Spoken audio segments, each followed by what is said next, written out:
नाव चलाने वाला। बचपन से गोपाल जी से उसकी प्रीत हो गई, गोपाल जी से प्रेम हो गया। और किसी साधु ने ये कह दिया था कि बस ये कहना हम तुम्हारे लिए, तुम हमारे लिए। उस बाल सुलभ मन में वो विचार, वो भावना अंकित हो गई कि बस हम गोपाल जी के और गोपाल जी हमारे। और बोले तुमसे कोई भजन साधन के लिए पूछे, तुमसे कोई घर संसार के लिए पूछे, तुमसे कोई व्यवहार व्यापार के लिए पूछे, तो बोले बस एक बात का जवाब देना। बोले गोपाल जी जाने, हम क्या जाने। बोले बस गोपाल जी जाने, हम क्या जाने। अब उसने तो यही मंत्र रट लिया, जो कोई पूछे बोले गोपाल जी जाने, हम क्या जाने। अब उसके बालक बड़े हुए, एक कन्या दो पुत्र थे। कन्या के विवाह का प्रश्न उपस्थित हुआ तो पुत्रों से मिलकर उसने कहा कि नगर सेठ से थोड़ा सा धन लेकर और कन्या का विवाह करते हैं और फिर परिश्रम करके धन अर्जित करेंगे, सेठ का धन लौटा देंगे। पढ़ा लिखा था नहीं, सेठ से धन लेकर कन्या का विवाह कर दिया और पुत्रों के साथ मिलकर परिश्रम किया, धन अर्जित किया और सेठ का धन लौटा दिया। जिस दिन सेठ जी को धन लौटाने के लिए दिया, सेठ जी को रसीद देनी थी। सेठ जी ने देखा कि पढ़ा लिखा तो है नहीं। अब व्यापारियों की चालाकी तो आप जानते ही हो, तो उसने कहा पढ़ा लिखा तो है नहीं। उसने झूठी रसीद बनाकर दे दी, रसीद पर कुछ और लिखा और दे दिया और सच्ची रसीद अपने पास में रख ली। और कुछ दिनों के बाद उस मल्लाह पर मुकदमा कर दिया कि इसने मेरा धन नहीं लौटाया। अब जब जज के सामने उपस्थित हुए तो उसने कहा कि तुमने रुपया नहीं लौटाया। बोले हुजूर मैंने रुपया लौटाया। बोले जब तुमने रुपया लौटाया तो कोई था वहां? बोले हाँ, हमारे गोपाल जी थे, क्योंकि हम तो जहां जाते हैं उन्हीं को संग लेकर जाते हैं। बोले रसीद कहाँ है? बोले ये माई बाप, ये रसीद है। अब रसीद देखी तो रसीद पर तो कुछ लिखा था नहीं, रुपए की देनदारी संबंधित कोई बात नहीं लिखी थी। तो जज ने कहा कि ये तो रसीद ठीक नहीं है, कोई और रसीद होगी।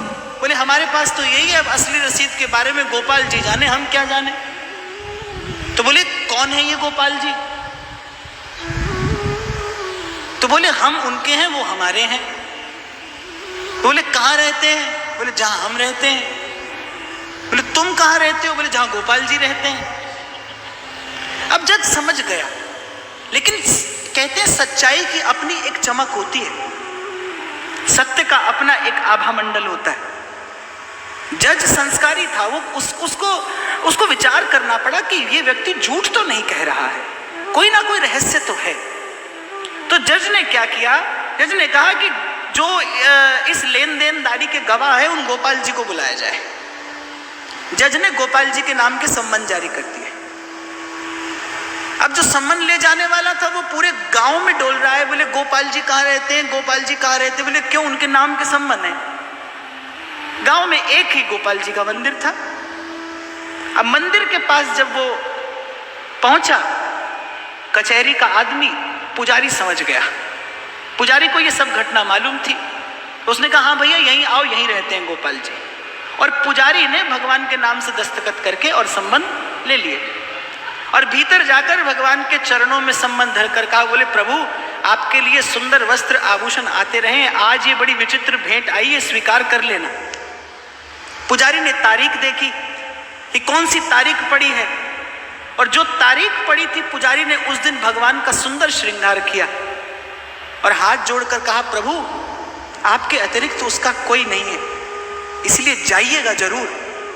और वहां कोर्ट में जब आवाज लगी, एक और ले जाया गया उस मल्लाह को, और जब उस गवाह को बुलाया गया, जज ने आवाज लगाई और एक बूढ़ा कमर झुकाए आकर जज के सन्मुख उपस्थित हुआ। बोले तुम थे वहां जब रुपया दिया गया? बोले हाँ हुजूर मैं था। रसीद कहाँ है? उस बूढ़े ने कहा सेठ जी के घर में अमुक अलमारी में और अमुक बही खाते के भीतर रसीद रखी है, सेठ जी यहीं रहे, आप सिपाहियों को भेजिए, रसीद मंगा लीजिए। जज ने भेजा, उसी स्थान पर रसीद रखी थी। मल्लाह को बरी कर दिया गया, सेठ जी को सजा हो गई। लेकिन जज के मन में कुछ खटका है। जज को लगा कोई ना कोई घटना तो घटी है। अब जज ने फिर से मल्लाह को बुलाया बोले वो जो आए थे वो कौन थे? बोले गोपाल जी थे। कहाँ रहते हैं? जहां हम रहते हैं। और तुम कहाँ रहते हो? बोले जहां गोपाल जी रहते हैं। अब जज ने सम्मान देने वाले व्यक्ति को बुलाया। बोले तुम किसको सम्मान देकर आए? बोले हुजूर गोपाल जी के नाम का कोई व्यक्ति तो मिला नहीं, एक मंदिर के पुजारी ने मुझसे सम्मान लिए और मैं उसे सम्मान देकर चला आया। कचहरी का कार्य बीच में छोड़कर और जज साहब घर पहुंचे और कमरा बंद कर कर फूट फूट कर रोए। किसी ने आकर पूछा हुआ क्या? जज साहब ने सारी घटना बताई। तो कहा फिर रोते क्यों हैं? प्रसन्न होइए, आपको तो भगवान का दर्शन हुआ। पर जज साहब कहते रोने का कारण कुछ और है। बोले सो क्या? सुख सारद नारद शेष महेश दिनेश के ध्यान ना आते रहे। बोले जो कभी इनके ध्यान में भी नहीं आते। शुक शारद नारद शेष दिनेश महेश के ध्यान ना आते रहे।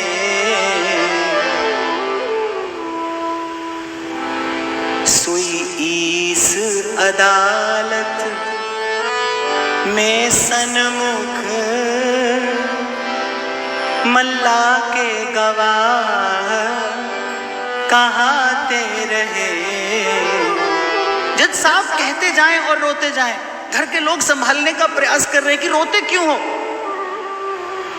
आकर चले गए इसलिए रोते हो? बोले नहीं, सुख धोखे हूं दरस दियो जो दियो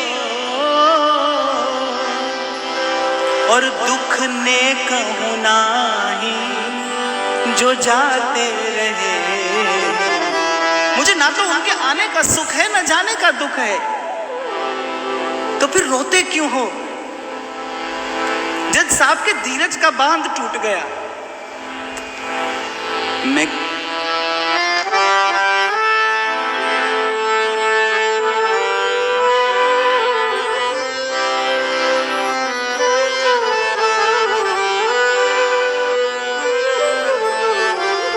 सुख धोखे हूं दरस दियो जो दियो दुख ने कहूं नाही जो जाते रहे। रोना इस बात का है, मैं कुर्सी पे बना जज बैठा रहा, जगदीश खड़े समझाते रहे। मैं खड़े होकर प्रणाम भी नहीं कर पाया। मैं कुर्सी पे बना जज